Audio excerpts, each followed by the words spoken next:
하나님의 말씀을 들리게 하라. 요한계시록 3장 요약 강해. 계속해서 7교회에 주시는 편지의 주제는 이기는 자입니다. 정확한 표현은 극복하는 자, 이렇게 말할 수 있습니다. 풀어서 말하면 7교회는 당시 소아시아에 있던 교회에도 해당이 되지만 지금 또는 마지막 때를 살아가는 모든 교회를 대표해서 말해주고 있는 것입니다. 특별히 마지막 때가 되면 고난과 핍박이 있을 것이지만 이겨내라, 극복해라, 예수님께서 약속하신 선물을 주겠다, 이렇게 격려하고 위로하는 메시지입니다. 첫 번째 교회였던 에베소 교회는 이기는 자, 즉 극복하는 자에게 생명나무 열매를 선물로 주시겠다라고 했습니다. 생명나무 열매는 바로 예수님입니다. 예수님께서 구원을 주시고 영원한 생명을 주시겠다, 이렇게 말씀하고 있는 것이죠. 두 번째 교회 서머나 교회의 이기는 자에게는 둘째 사망의 해를 받지 않게 된다, 이렇게 말씀하셨습니다. 이것도 예수님께서 주시는 영생과 구원을 주시겠다라는 것이죠. 세 번째 교회 버가모 교회의 이기는 자에게는 감추었던 만나와 새 이름이 새겨진 흰 돌을 주겠다, 이렇게 했습니다. 감추었던 만나와 흰 돌은 예수님이고 새 이름은 예수님의 이름입니다. 예수님은 이제 새로운 구원자가 되셨기 때문에 새로운 의미의 이름이라는 것이죠.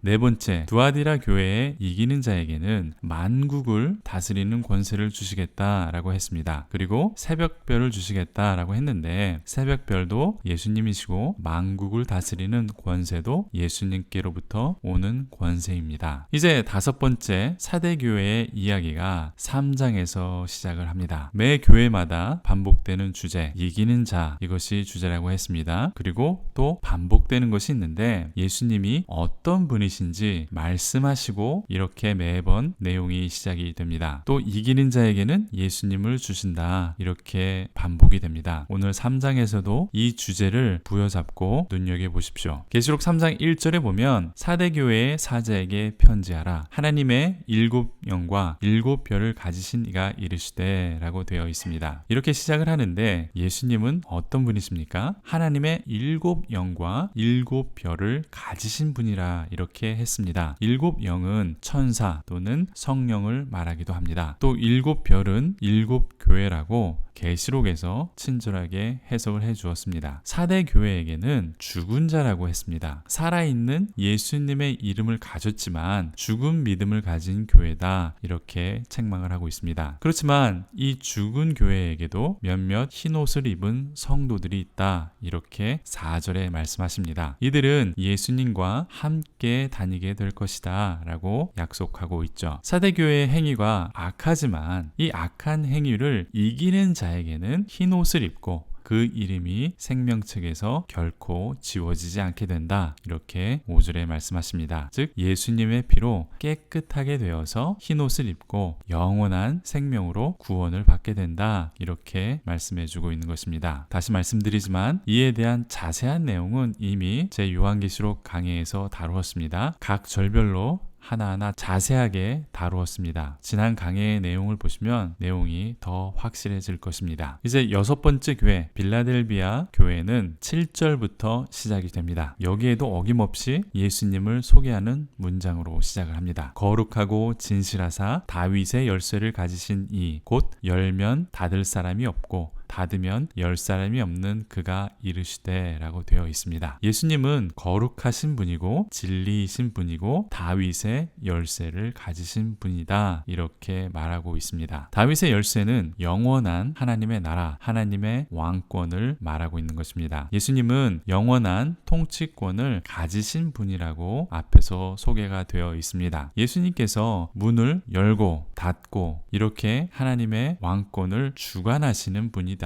이렇게 말하고 있고 이 왕권에 아무도 도전할 수 없는 분이다 라고 우리들에게 말해주고 있는 것입니다. 빌라델비아 교회는 작은 능력으로도 예수님을 배반하지 않았다, 이렇게 8절에 칭찬을 하고 있습니다. 빌라델비아 교회를 핍박하던 자들이 성도들 앞에 무릎을 꿇게 되면 예수님께서 그들을 사랑하는 줄 알게 될 것이다, 이렇게 약속을 하셨습니다. 그리고 논란의 구절이 되는 10절이 나옵니다. 이 구절은 이중재림을 주장하시는 분들이 많이 인용하는 구절이라서 제가 간단히 설명을 드리겠습니다. 내가 나의 인내의 말씀을 지켰은즉 내가 또한 너를 지켜 시험의 때를 면하게 하리니 이는 장차 온 세상에 임하여 땅에 거하는 자들을 시험할 때라. 시험의 때를 면하게 해주시겠다. 이렇게 번역이 되어 있습니다. 이 시험의 때는 온 세상에 임하게 될 때, 즉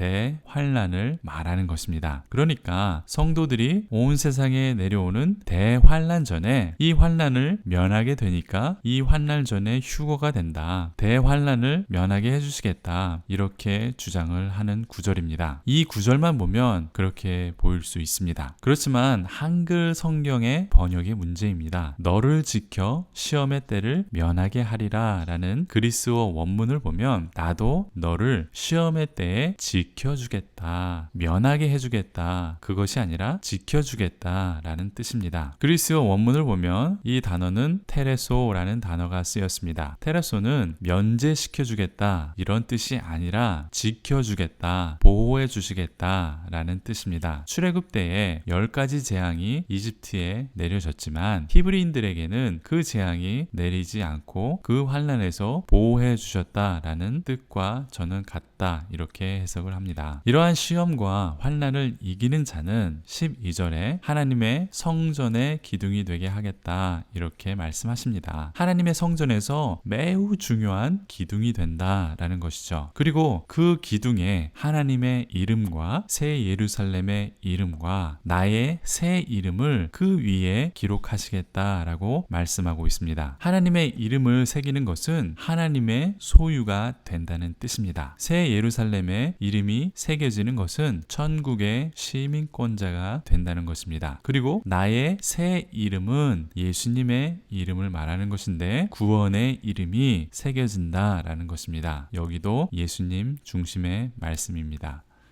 이제 라오디게아 교회로 가겠습니다. 여기에서도 예수님에 대한 소개가 빠지지 않습니다. 그리고 매우 중요한 개념으로 예수님을 소개하고 있습니다. 3장 14절을 보겠습니다. 라오디게아 교회의 사제에게 편지하라. 아멘이시요 충성되고 참된 증인이시요 하나님의 창조의 근본이신 이가 이르시되 라고 되어 있습니다. 예수님을 아멘이시다 라고 소개를 하고 있습니다. 여기에는 엄청난 함축적인 의미가 녹아들어 있습니다. 책 한 권을 써도 표현하기 힘든 엄청나게 함축적인 표현입니다. 하나님의 아멘이라는 뜻은 하나님의 사역의 맞춤표 그런 의미도 있습니다. 또 하나님의 말씀을 이루시는 분이라는 의미도 있고 또 예수님은 진리이시다라는 의미도 있습니다. 자세한 내용은 제 지난 강의를 참고해 주십시오. 이 외에도 깊은 숨은 뜻이 있지만 제 좁은 지식으로 다 설명드릴 수 없어서 안타까울 뿐입니다. 또 예수님은 충성되고 참된 증인이시라고 말씀하고 있습니다. 창조의 근본이 되시는 분이라고 소개를 하고 있죠. 이 예수님께서 차지도 뜨겁지도 아니한 라오디게아 교회의 행위를 책망을 하십니다. 이 라오디게아 교회는 지금의 한국 교회의 현실과도 매우 닮아 있습니다. 부유하고 부족한 것이 없지만 실제로는 가난하고 벌거벗은 교회다라고 17절에 말씀해주고 있습니다. 이 영적인 가난과 헐벗음을 고치기 위해서는 예수님께 불로 연단한 금을 사라 이렇게 말씀하십니다. 또 흰 옷을 사서 입으라 이렇게 말씀하셨죠. 그리고 영적으로 보지 못하는 그 눈에는 안약을 사서 바르라고 합니다. 모든 것이 예수님께로부터 나오는 것입니다. 연단한 금은 행위를 말하는 것인데요. 불로 태우고 남은 정결한 행위, 즉 신실한 행실은 예수님께로부터 얻을 수 있다는 것입니다. 또 흰 옷은 계시록에서 여러 번 나타납니다. 옷은 신분의 변화를 말하는 것입니다. 흰 옷은 예수님께로부터 받은 구원을 말합니다. 그래서 우리가 하나님의 자녀가 되는 신분의 변화를 말해주고 상징하고 있습니다. 그리고 안약은 라오디게아 교회가 있는 지역에서 매우 유명했던 약입니다. 그 안약을 비유로 말하는 것인데 예수님의 말씀으로 영적인 눈을 뜨고 치유하라 된다라는 것입니다. 그러면서 여기에도 또 유명한 말씀이 나옵니다. 20절에 보니까 볼지어다 내가 문 밖에 서서 두드리노니 누구든지 내 음성을 듣고 문을 열면 내가 그에게로 들어가서 그와 더불어 먹고 그는 나와 더불어 먹으리라. 계시록 3장 20절의 말씀입니다. 예수님을 영접하면 예수님과 함께 음식을 나누는 식구가 된다. 가족 같은 관계가 된다. 깊은 교제가 있는 관계가 형성이 된다라는 의미입니다.